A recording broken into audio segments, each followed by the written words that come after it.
A gente fazia isso muito na Spag a gente podia pegar um case nosso, mas a gente decidiu pegar um case mais engraçado, que é o da nossa presidente, daquelas presenças em redes sociais que eram feitas exclusivamente por uma campanha.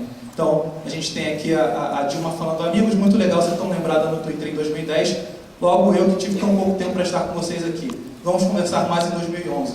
Esse é o último tweet do perfil oficial da nossa presidente, foi feito 13 de dezembro de 2010.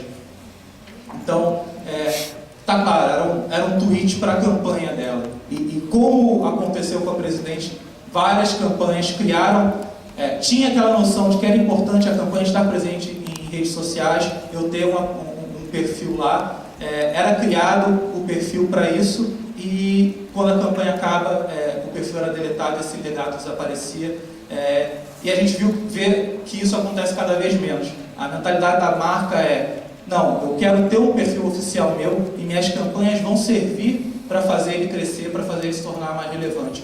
E não, eu estou pensando mais a longo prazo, estou pensando em uma coisa mais perene. Eu quero que as campanhas deixem um legado para a minha presença social.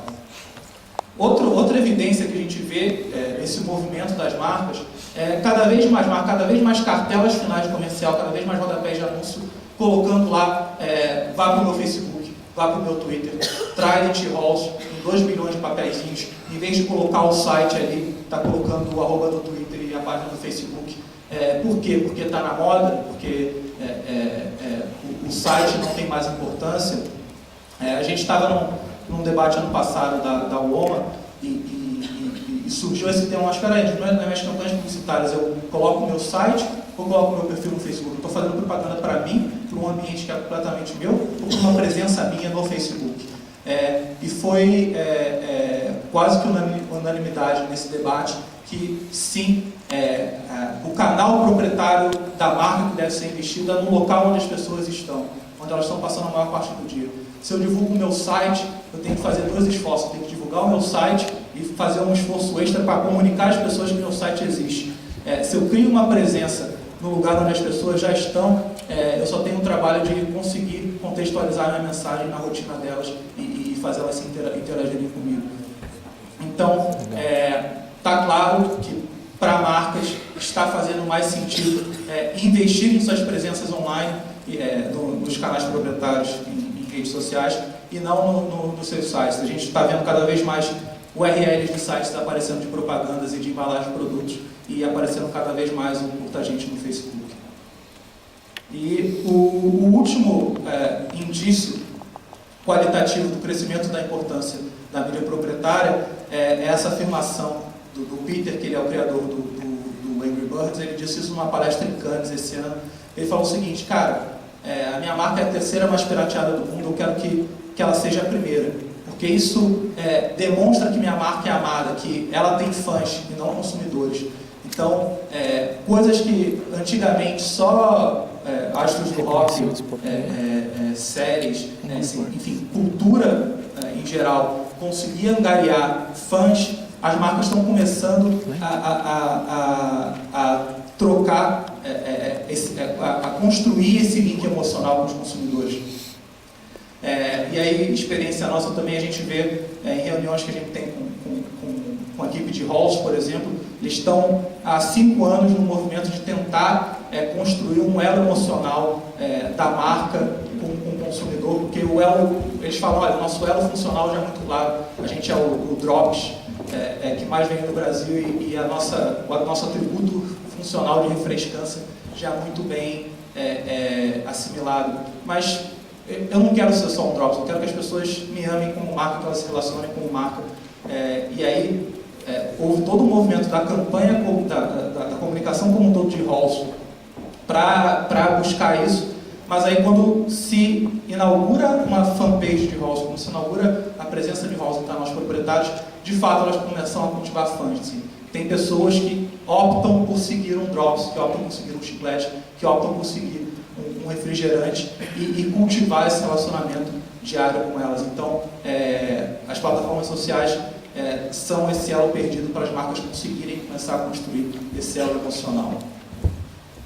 E aí, a gente consegue ver uma mudança de prioridade, porque tem tem o velho pensamento que a gente pode dizer, que é, primeiro você define a marca, constrói o seu produto ou serviço, e aí você faz a mídia paga, né, que são os anúncios tradicionais para comunicar esse produto ou serviço, e aí você pensa em mídia ganha, como é que eu vou gerar boca a boca, como é que eu vou ter uma presença em mídia espontânea, como é que as pessoas vão falar espontaneamente do meu produto ou serviço, e a mídia proprietária lá embaixo, que é, e depois disso tudo eu vou pensar no meu site aqui para as pessoas entrarem e se informarem mais. Com essas evidências que eu mostrei aí, a gente vê um crescimento de importância da mídia proprietária.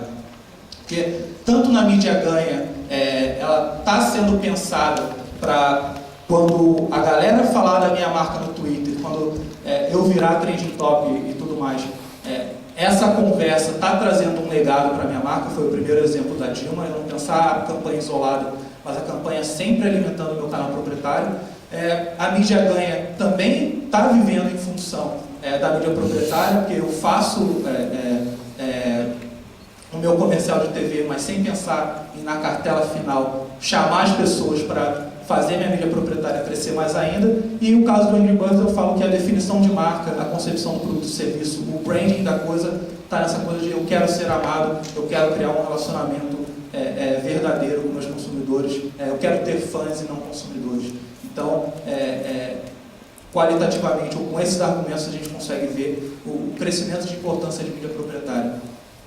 E aí, tudo bem, a mídia proprietária ficou importante, e o que a gente usa aqui como profissional que lida com mídia proprietária todos os dias para avaliar a performance disso? Eu não estou falando aqui de ferramentas de monitoramento, do que as pessoas falam sobre mim na rede social. A gente encara que ferramentas de monitoramento estão avaliando mídia ganha, que é o que as pessoas estão falando de mim. A gente está falando aqui o que os meus canais estão crescendo, e engajando as pessoas.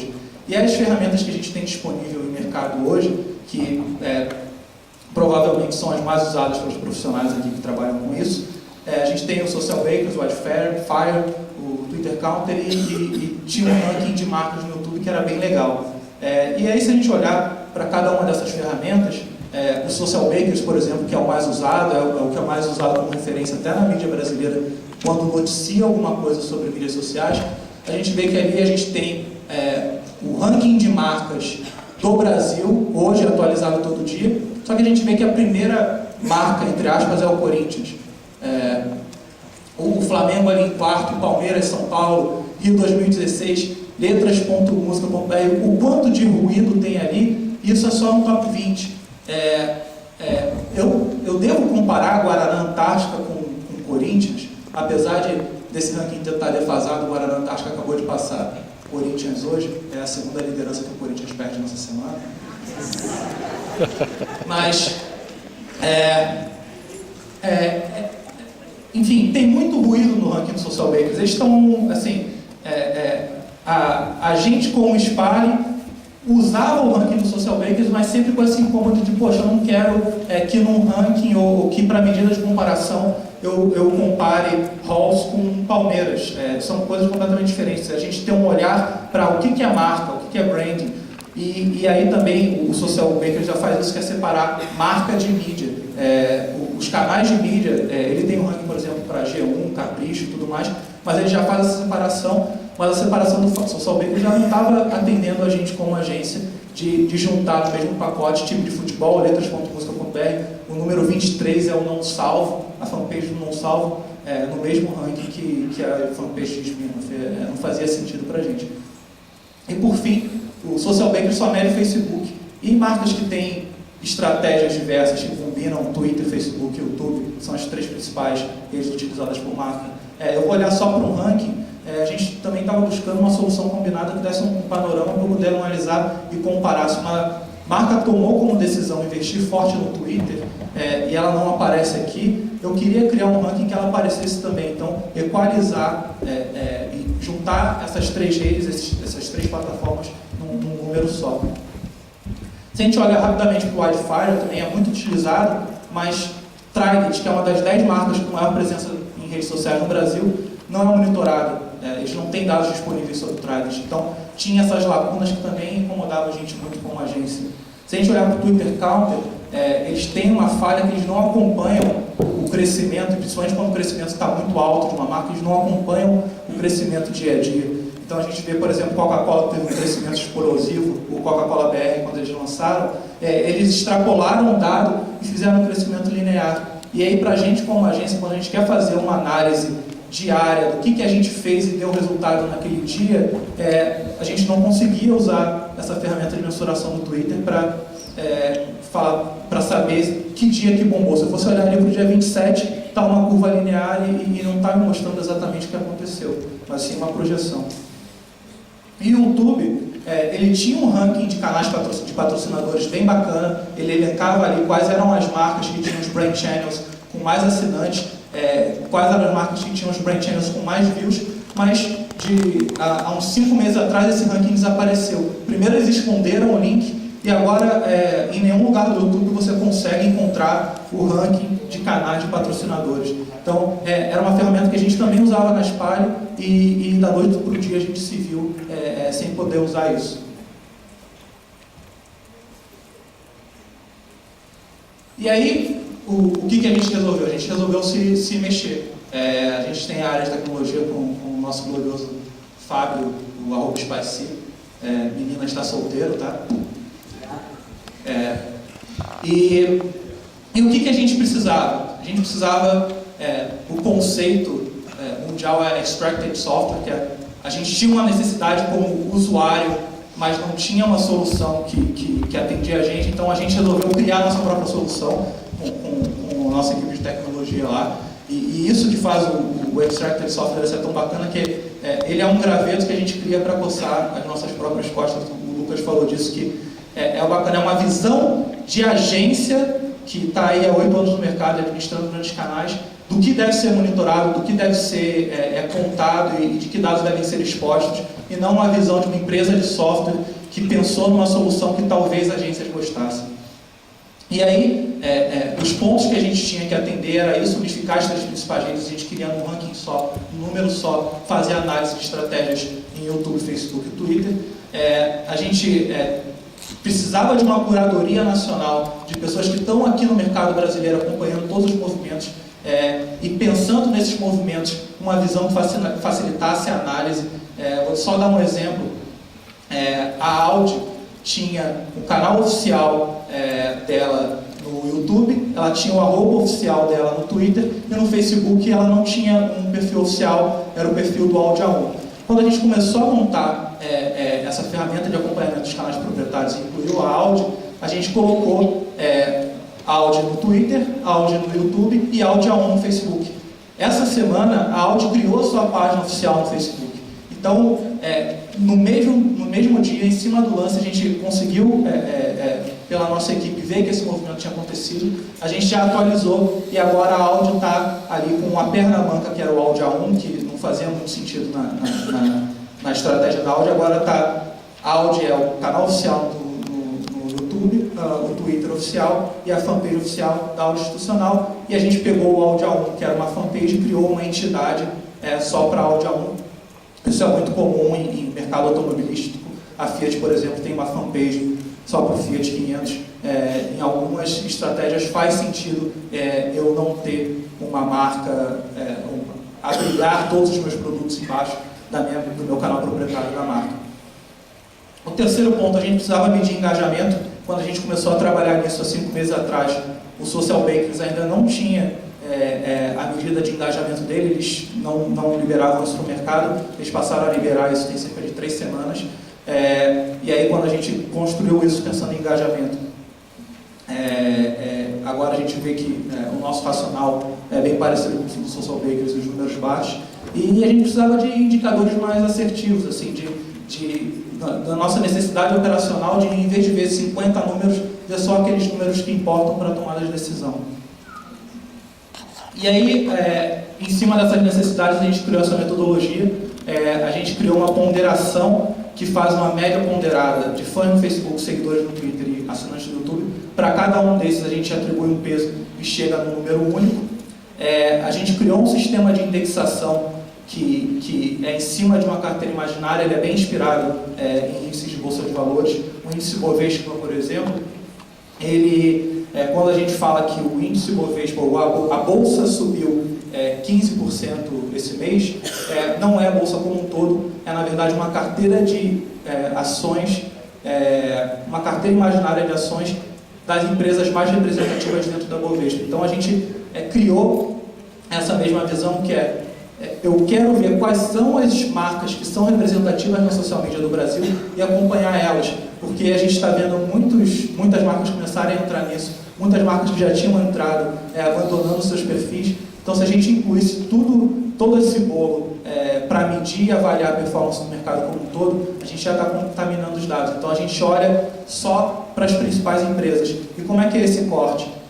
A gente pega as empresas que concentram, as marcas que concentram em seu perfil 80% da audiência do Brasil, e essas marcas são as nossas referências, são as nossas blue chips.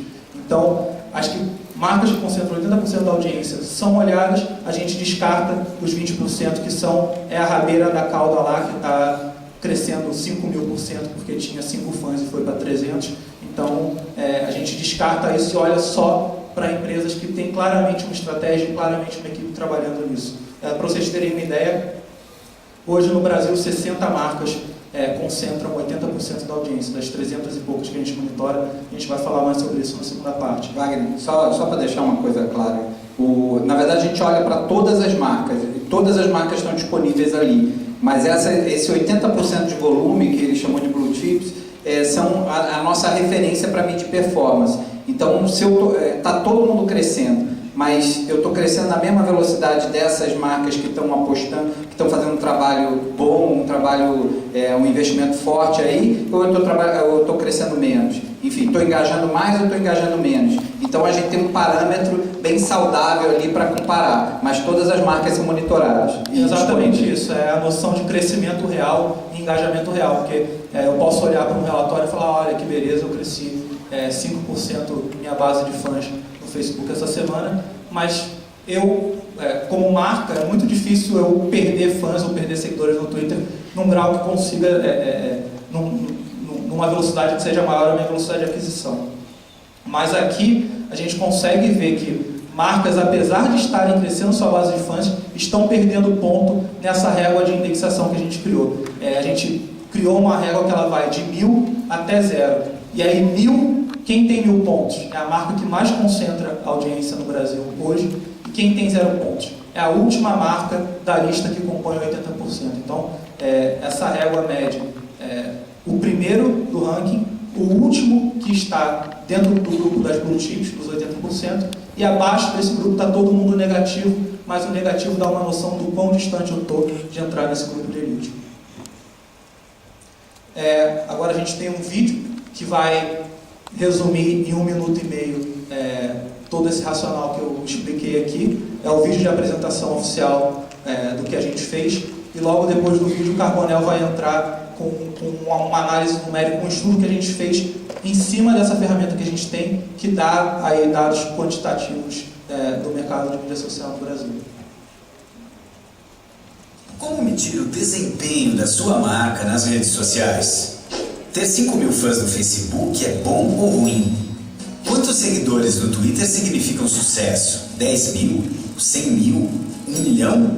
Como avaliar a performance do seu vídeo no YouTube? Medir a audiência é importante, mas acompanhar o engajamento que sua marca consegue nas redes sociais também é fundamental para determinar o nível de sucesso. O fato é que todo mundo está crescendo, mas só crescer não é mais sinal de um bom trabalho. Você precisa saber como o seu crescimento se compara ao das outras marcas. Está se aproximando dos líderes ou perdendo espaço? O Index Social responde a essas perguntas sem chute. Ele segue a lógica da Bolsa de Valores, que seleciona as ações das empresas melhor estabelecidas como referência para medir a saúde do mercado. O Index Social considera as presenças das marcas no Facebook, Twitter e YouTube. Dá um peso diferente a cada uma das redes, e o conjunto das três confere um valor à empresa. Depois, como na Bolsa de Valores, o Index junta as marcas que reúnem 80% da audiência e esse grupo de elite passa a servir como referência. A partir daí, você consegue ver se sua audiência cresce no mesmo ritmo do Index em maior ou menor velocidade. Ainda pode comparar o seu desempenho com um benchmark específico. O Index também fornece dados atualizados diariamente sobre números de fãs, seguidores e assinantes da sua marca, assim como das empresas que te interessam, e se a tendência é de subida ou descida. Em gráficos, você pode checar a evolução dos números do seu mercado, compará-los com o benchmark ou outros players. Além do crescimento numérico, o Index mede o engajamento da sua marca nas redes sociais. As pessoas interagem com ela, curtem as postagens, citam no Twitter, comentam seus vídeos no YouTube. O engajamento garante que seus perfis não estejam apenas crescendo. Ele mostra se suas presenças sociais estão sendo transformadas em comunidades saudáveis, onde os usuários se relacionam de fato com a marca. Por tudo isso, o Index Social é a referência que você precisa para não se iludir com números e não chutar mais. Embaixo tem um link ali, se alguém quiser twittar o vídeo, a gente já preparou e cortou para vocês.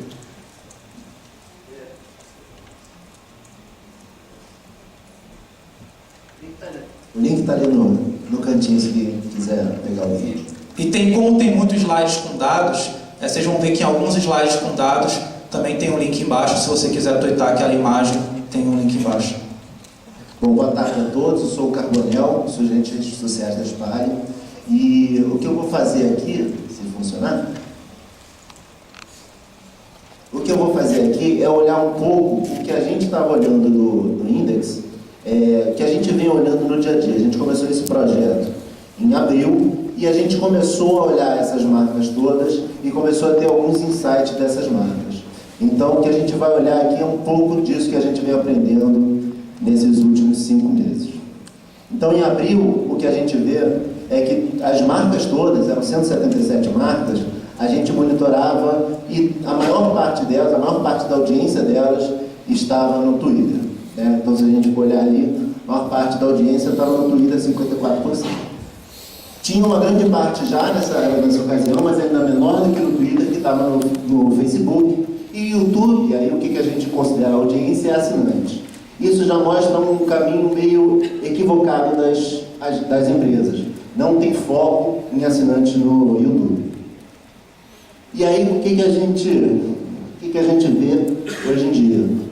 Então, 5 meses depois, a gente vê que o Facebook já se tornou a maior quantidade de audiência dessas marcas todas. Hoje eu já tenho 309 marcas e são 22 milhões de pessoas. O Facebook responde pela maior parte delas e o YouTube continua um pouco que negligenciado aí por essas marcas. Carbonel, só falar uma coisa, não sei se ficou claro a coisa do 1% ali, é só que olhando esse gráfico parece que o YouTube vai fechar amanhã. E na verdade aí é assim, como o Carbonel falou, as marcas elas investem pesado em trazer fãs para os seus canais no Facebook e no Twitter e não investem e não tem essa cultura aqui no Brasil de transformar as pessoas que veem seus vídeos em assinantes do canal no YouTube. Especificamente aqui no Brasil isso acontece. Elas estão preocupadas com views, audiência, não estão preocupadas em transformá-los em assinantes. A gente sabe que isso é um erro. Se você olhar os canais do PC Siqueira, enfim, Vagazoide e tudo mais, eles têm 150 mil assinantes, enquanto a maior brand channel do YouTube tem 50 mil, que é a Nike. Isso não acontece no Facebook e no Twitter, que elas realmente querem chamar para assinatura ali do canal. Mas só para deixar claro ali que por isso que é tão pouco representativo. Só quando a gente fala de audiência, a gente fala em número de fãs, número de seguidores e número de assinantes do YouTube. Não é que pessoas vendo a marca, é pessoas conectadas com essa marca. Né?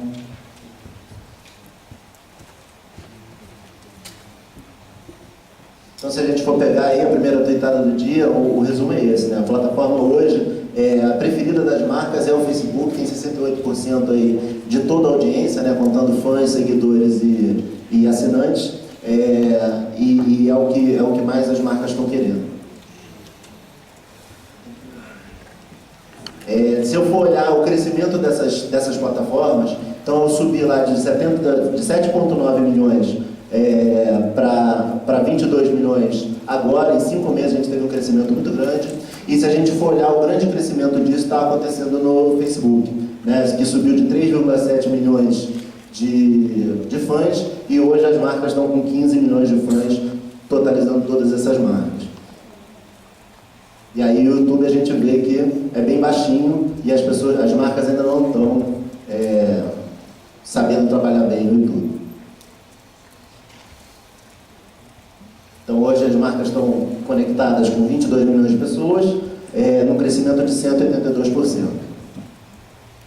Então como é que a gente tem essa divisão entre essas 3 plataformas, né? A gente tem 164 marcas que estão nas 3 plataformas, mas eu tenho até mais marcas dentro do Twitter do que dentro do Facebook. Então eu tenho 248 marcas que têm presença no Facebook e eu tenho 252 marcas que têm presença no Twitter. O YouTube, a maior parte delas também tem, mas o nível de assinantes dela é muito pequeno. Então esse é um tirado aí para vocês. Então se eu for olhar a concentração do mercado, então a gente começou aquele conceito dos 80%.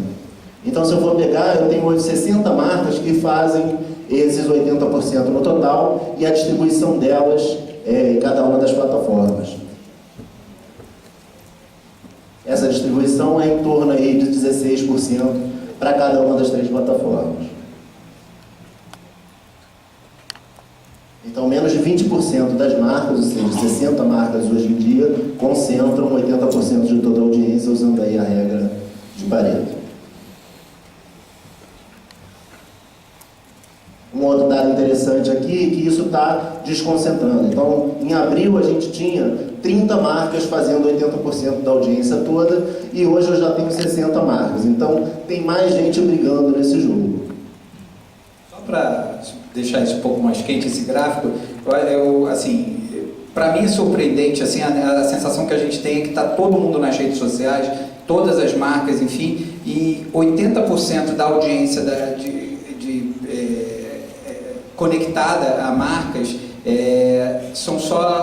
está na mão de 60 marcas apenas. Há 5 meses atrás estava na mão de 30 marcas apenas. É muito concentrado ainda, são poucas marcas que estão investindo pesado nisso, estão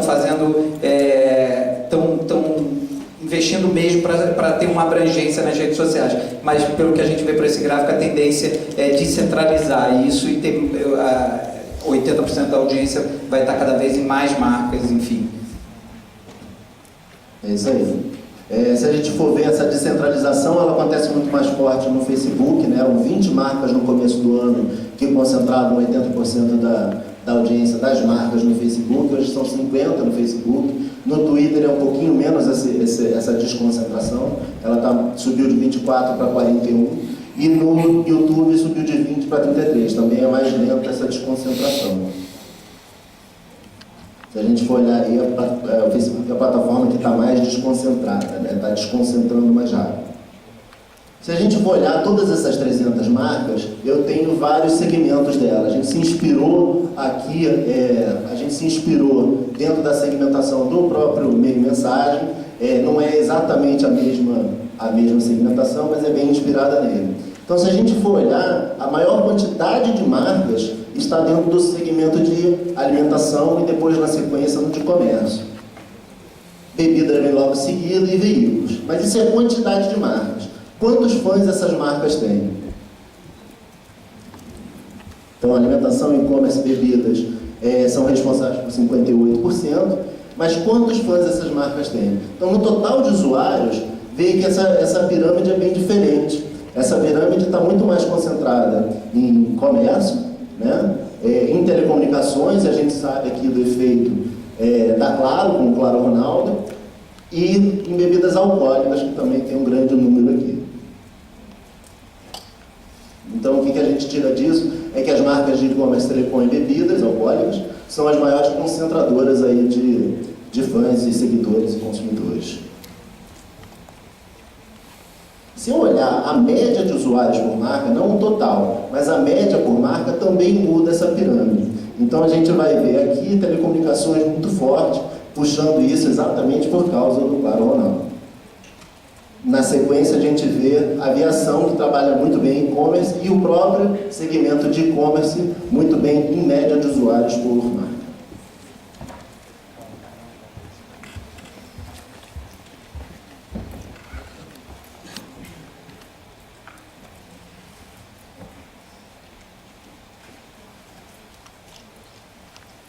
Se eu for na sequência aqui, isso daqui é o ranking hoje. Acabou ficando pequeno, mas eu vou abrir o ranking que a gente tem. Tá dando para ver daí?